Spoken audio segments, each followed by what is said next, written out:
Okay, what happened with MCFRYS donk, and let me spin this around and show you, but before I do that, do not watch this video if you're wanting to learn how to build motors. I'm just doing this video so I can backtrack and see if I did anything wrong. So MCFRYS motor is all in pieces here, and so what originally happened is it did ring lands on two pistons from lean outs, so which was put down to a possible injector problem. So 3 of the cylinders actually had real bad detonation, and yeah, pretty much stuffed. Well, 2 of the pistons did that. The other one I don't think is as bad, but it did a head gasket. So when I got back, I did a leak down and I found out that it did a head gasket. So I pulled the head off, and then I seen them pistons and I was like, oh bloody hell. So the motor has been just in pieces for ages. I've actually took it over to BG Engines in Sydney, and Damien was going to put it back together for me, but he's got too much work on. So I picked it back up from Damien, which is a bit of a stuff around, but I'm just really impatient and I want my car running yesterday. So the whole idea, I just think it's time that I just start doing my own engines, because even last year, I had the engine out 5 times, so it's just, if I've got the engine out all the time, I may as well just start doing my own, because it's like the new thing that I'm constantly breaking. So I just got to do my own. It's the only sort of way I can see it working, and then I can work in my time frame, which is I want everything done yesterday. So if I want to have my motor running the following week,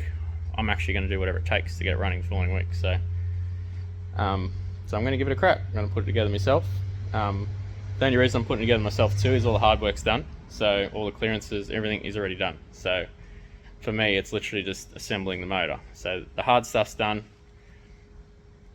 Damien did measure everything, and everything was fine. So for me, I've just got to pretty much put the exact same bearings that are in it back in, same part number pistons. I'm only going to change them to, I'll have a look at the third piston, see if it's damaged, but I'm only going to change them and those rings only, and get it back together, go again. So that's what I'm doing in this video. Wish me luck, because I'm going to need it. But pretty much anything you want to know about an engine, you can go on YouTube and you can look it up. So I'm pretty confident in putting it back together as well, otherwise I wouldn't be doing it. So, and in the future, Damien said he's happy to do my machine work and all that sort of stuff. So Damien actually milled the heads for me, because it started to burn through in the middle of the cylinders from the heat. So yeah, and if I've got any questions, I'm actually just going to ask Damien and see, just so I don't stuff something up big time. But yeah, Damien said he's happy to help me, so which is good.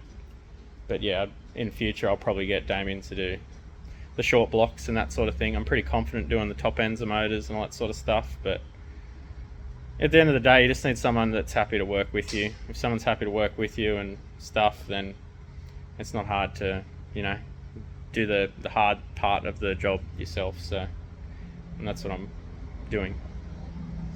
All right, let's flip this around and we'll just get stuck into it, will we? Now the engine block over here, which is all pulled apart, all the oil gallery plugs and everything have been removed.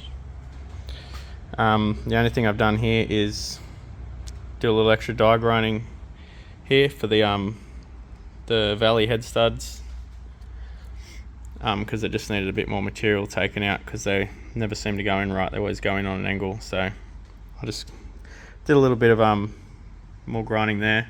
I did this for no reason, it's just an OCD thing, and I deburred all in here.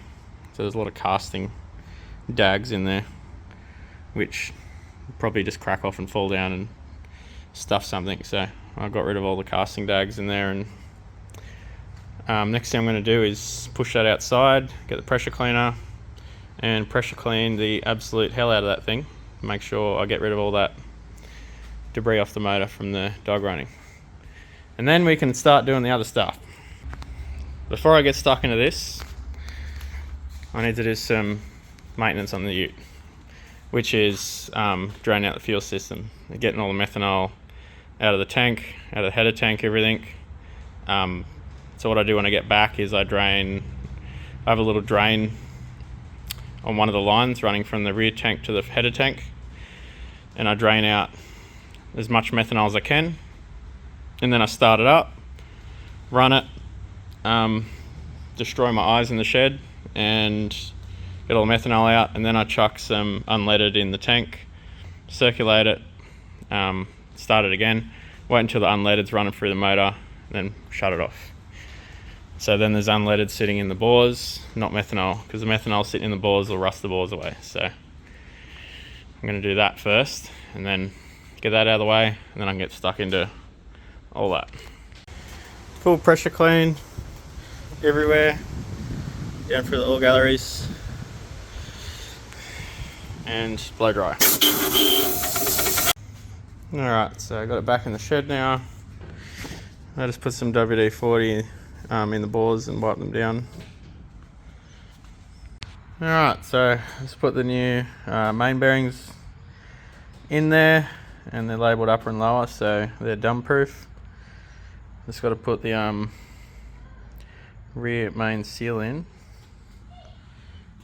Got to clean that poop off the crankshaft. It's got the poop on it. I'm going to clean that up.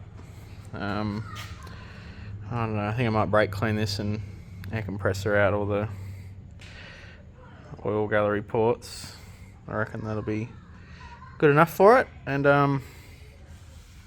chuck it in. Alright, so bearings are all lubed.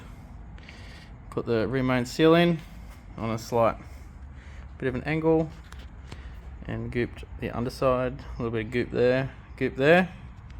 Now I drop the crankshaft in. Alright, so I got one main cap on, all the bearing, all the seal.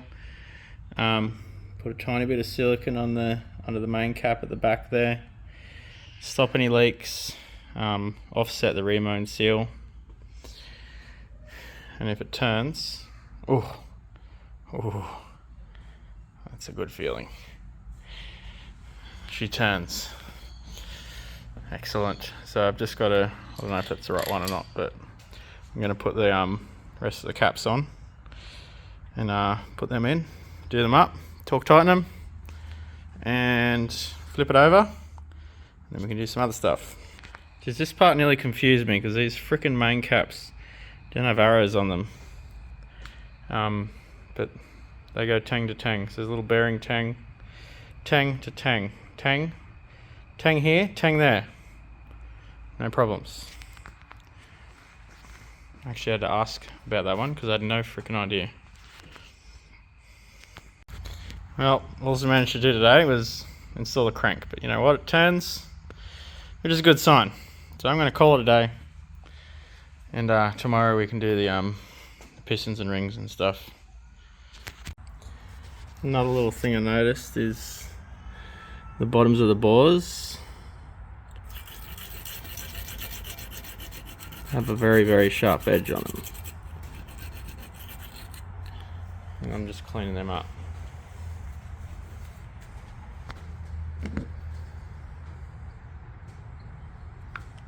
Some of them actually really started to chop into the pistons already.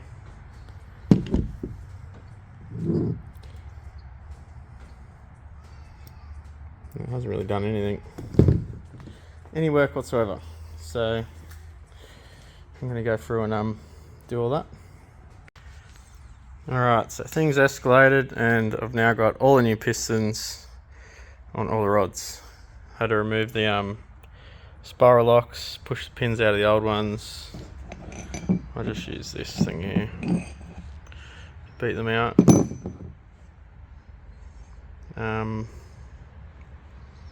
Yeah, a lot of the skirts are really bad, so I made sure I went and did a really good job filing the bottom of the bores, so that doesn't happen with the new ones. And there's a slight weight difference, so these are 5 grams lighter than them. It's not much, but I thought I'd rather have all the pistons weigh the same, so I'm changing all the pistons. And I'm going to do new rings for all of them.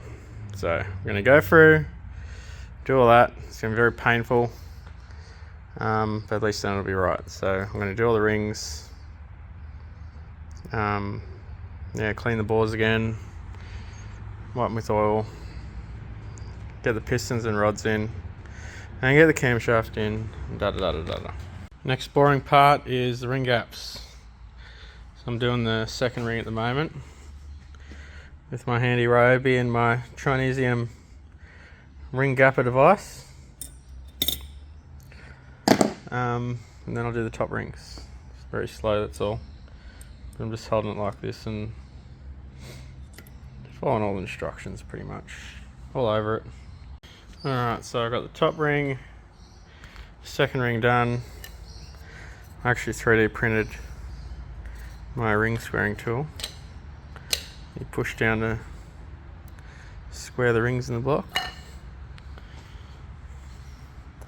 I don't know, probably took an hour and a half. Very back-breaking job though, doing the rings. Now I've got to fit them to the pistons, clean the bores, and put the pistons in. Well, that's soaked up an entire day, but I now have all the pistons in their holes. I haven't torque tightened the rod bolts, but I did buy a stretch gauge, so I just want to make sure that I do them up correctly because there's a lot of strain on the rod bolts. So that'll be next part for that tomorrow. But yeah, it is very time consuming, but I got there in the end. So I filed all the rings, fitted the new pistons to the rods, had to take all the spiral locks out, fit them, lots of cleaning, oiling, got all the stuff in there, deburred the bottom of the bores. Yeah, what else could I be doing on a Friday afternoon? Could be mowing the lawn, but hey, who mows the lawn? I'd rather build engines and play with cars. Lawn can go get stuffed. And I did do the rod bolts with this cool little stretch gauge I bought. I had a look at the specifications for these rod bolts, and it's like 0.1 something of a millimeter. So to get the right stretch on these, I had to so I pretty much measured it, did it up to 70 foot-pounds of the torque wrench, had a look at the stretch, wasn't enough, so I ended up having to go up to 105 foot-pounds on my torque wrench to get the correct stretch on the rod bolts. But my torque wrench is ancient, so it's probably very inaccurate. An old Sid Chrome special, old clicky clacker. So yeah, I use that, make sure they're right, so that part is all good. So the next step is waiting on a gasket for the timing cover. Once I get that in, I can put all the timing gear on, then put the sump on, spin it around, then go through to heads, rest of the stuff. Probably 2 more afternoons worth of work should be done. Alright, a little extra progress here. Still waiting on my timing cover gasket to do all that up the front there. I got the heads on. Just torque tightened all the head studs. Fitted helicoils in the holes I've had issues with. One here and there's one at the back there somewhere. And also fitted helicoils up in these inner valley bolts which come up through the intake ports. So yeah, very good. And I sealed off all the ones that are going into like oil and stuff. Really it's only these ones here that need sealant, and these ones here, that one, I don't know which one, can't remember why that one, Oh yeah, it comes down through the intake port, so I just put some sealant on it. And I'm going to put on the rocker stands, which are over here. So I'm going to fit up all the rocker stands. I'll do the rockers after, obviously, but I'll put those on, torque those up. Tomorrow, hopefully get this, and then I can put all the Jezel stuff on, and oil pump, all that sort of stuff. And intake manifold needs a little bit of stuff done to it, and then I can chuck it in the car. Getting very, very close now. Well, I just found myself a potential 2 horsepower. See up in there, that bolt? There's a bolt that comes down through the rocker stand and actually comes down the intake port. So they've all been hanging in there, probably that much, restricting possible airflow, restricting maximum horsepower. So I just trimmed them down so they don't hang down in the port. And you never know, that could be 2 horsepower right there. Wow, she's upside down. So the time recover gasket never actually came. It was meant to be here yesterday and I got sick of waiting, so I ended up just gooping it on there. Took me a while to do all that Jezel stuff up the front there and get the camshaft end plane stuff right, so a bit of work involved in that, but that's all good now, it's all done. I've just aligned the dots up. It's pretty much put the cam in exactly how it was. So however originally Brad had it, it was good, it's worked, so I've just left it like that. I've just cleaned up the sump. I'm about to fit the sump on. I bought the wrong gasket. So this is the race pattern, not sure what they call it, but the standard sumps have lots of bolts, and these ones have just studs or bolts in line with the main caps. So I'm going to just drill out 3 holes in this, and then I'll just goop the rest of the holes, put the sump on, put goop in the corners and stuff so it doesn't leak back here. Then we can flip it upright and get stuck into the rocker gear. Alright, so just doing the rockers now. Just loaded up all the lifters, poured oil down in there, put all the push rods in the right way up, ball to the top, and I put some high pressure grease up on the top where they go into the back of the rockers. So I've just got to fit all these up and then do the valve lash. And next step will be the intake manifold. Alright, so I got all the rockers on last night, did all that. Just about to put the intake manifold on. I'm just gooping up the areas that I want to goop up. And I'm using these AFR gaskets. So I'm just going to stick these on, let them sit for a little bit, and then drop the intake straight on. I like to drop the intake on dry so I can reuse these, and these actually seal really good with those little orange things on the gasket, so I've never had one leak. So I just seal on the back side and hopefully it doesn't leak. Just trial fitting the intake manifold on, gauging how much goop I've got to put up the front and the back of the valley. And I'll take this back off and fill that up with goop front and back and lock it on. Alright, intake's all sealed up now, water pump on, done all the stuff I need to do to drop it in. So when I lift it up, I just got to put the cam plug in and the flex plate on. Anthony Formosa had a cam plug, luckily. He's going to lose over at Tomago, so I went and grabbed that from him. I just had to clean up the floor, get all the stuff off the floor. I'm going to get rid of this picnic table. I'm going to have to swap the cars around, so I'm going to have to get the ute off, get the car over here. A lot of stuff around doing that. I'm going to do that tomorrow, and it should just take me maybe half a day to get that motor in, I reckon. I've done it that many times now. Bit of a professional.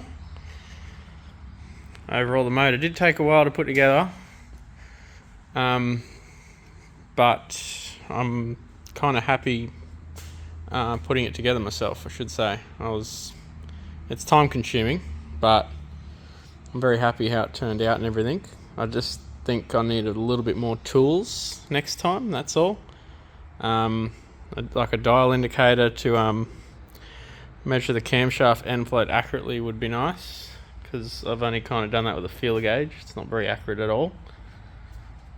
And just other measuring tools, but maybe a better torque wrench as well. But I'm happy it's together. Fingers crossed it runs forever and never breaks, but I'll have to wait and see. It is, I put 75 thou head gaskets on, so they're to try and get the compression down, but it's still pretty high compression. It's it'll be about 13.7 to 1 compression. It's pretty high, and it's got a massive camshaft, so it's like a CR500 two-stroke, this thing. So it's just like always in power bands. It's always peak revving, so that's why the thing always breaks all the time.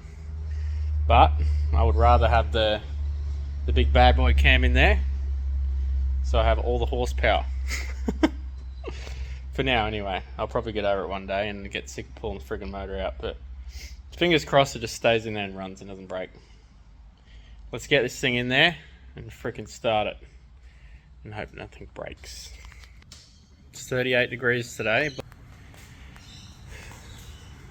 but I'm that determined to get this frickin' thing in the car, started, and make sure that I haven't stuffed anything up. So I've got the whole motor in. Just finished doing all the wiring and stuff. Next thing I've got to do is prime the oil pump. So I'm going to just slide that belt off, put a drill on there and spin it over. So I've got to prime that first before I do anything. Next thing is getting the timing right. So the crank signal thing up the back, whatever it's called, crank trigger, friggin' cam sync, that thing. Making sure that's in the right spot. So I've got to do that as well. Make sure the timing's right. Once that's done, plug all the coils back in, and I should be good to fire it up. So I'll be back in a tick. Alright, my phone was playing up just before, but I just started it.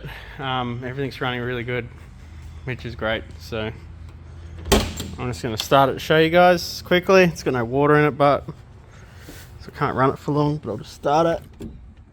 Turn the key on.